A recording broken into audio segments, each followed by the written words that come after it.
And ladies and gentlemen, I've waited all afternoon for this call. One of wrestling's legends is on the phone with me now.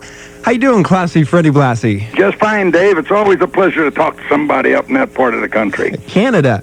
That's right. Nice. We love Americans. Well, I guarantee you the Americans love the Canadians, too. Okay, before we get into some predictions for tomorrow's night's matches at the Joe Louis Arena, I was going through some of my old books, and I happened to do a little research on you, and you were one of the wrestlers involved in one of the dirtiest matches ever. It was back in 1969 against the Sheik. They called you the Vampire back then. How come? Well, I mean, after all, somebody had to come up there and teach that pencil neck geek a lesson. And it took classy Freddie Blassie to do that. How's your singing career coming along these days? How's what? Your singing career. Oh, well, I got another record out. Hey, Fred.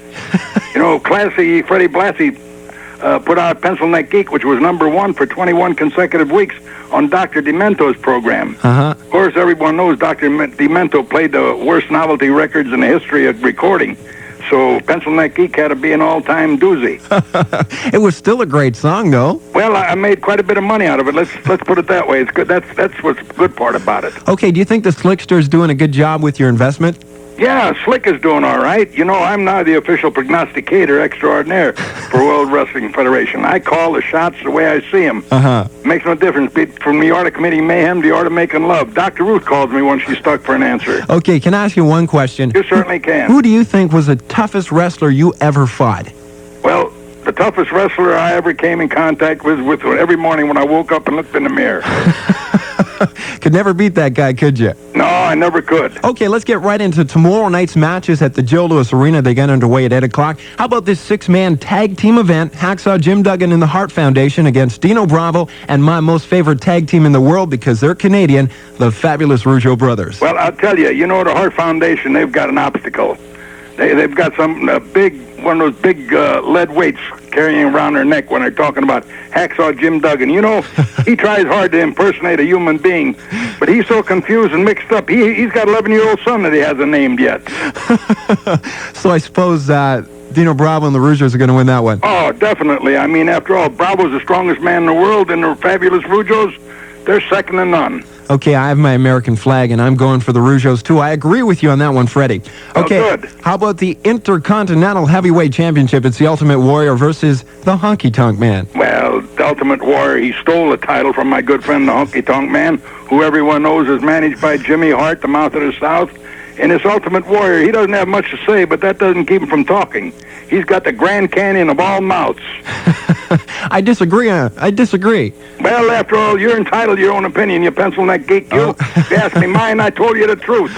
Okay, now to the main event. Yeah, there we are. Okay, Andre the Giant, he was the champion for what, a couple of hours? Yeah, well, until that pencil neck geek Jack Tunney, the wrestling commissioner up there in Toronto, took the title away from him. Okay, he takes on Macho Man Savage. Your opinion, Freddie? Well, I got to go with Andre the Giant, regardless of what everyone says. They keep saying that Macho Man Savage, Macho Man this, Macho, and then lovely Elizabeth.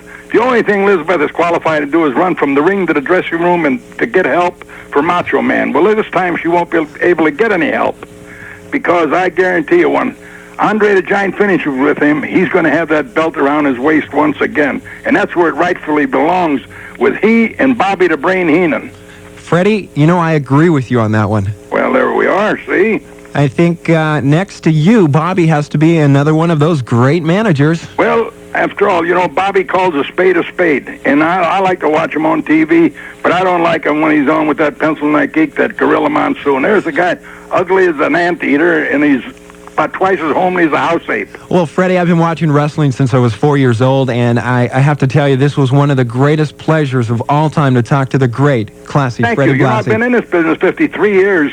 Coming February, the 8th of February next year, I'll be 71 years old. And I say that, they said, when you reach the age of 70, you're qualified to go for 100. I said, if I thought I was only going to live to be 100, I'd cash them in right now. I've been married 8 times. You have? Were they fun? Certainly they're fun. When I get too old, you got to get rid of them and get another one. Okay. Freddie, you have a great time, and hopefully I'll see you at the arena tomorrow night. I want to be sure and tell everybody, don't be a pencil neck geek. Keep that dial where it's at right now. Radio CHYR. And listen to Dave Tardell. He'll tell you the truth, nothing but the truth about World Wrestling Federation. Freddie, you are the greatest. Have yourself a great life. Well, thank you. You too. Okay, goodbye. Bye.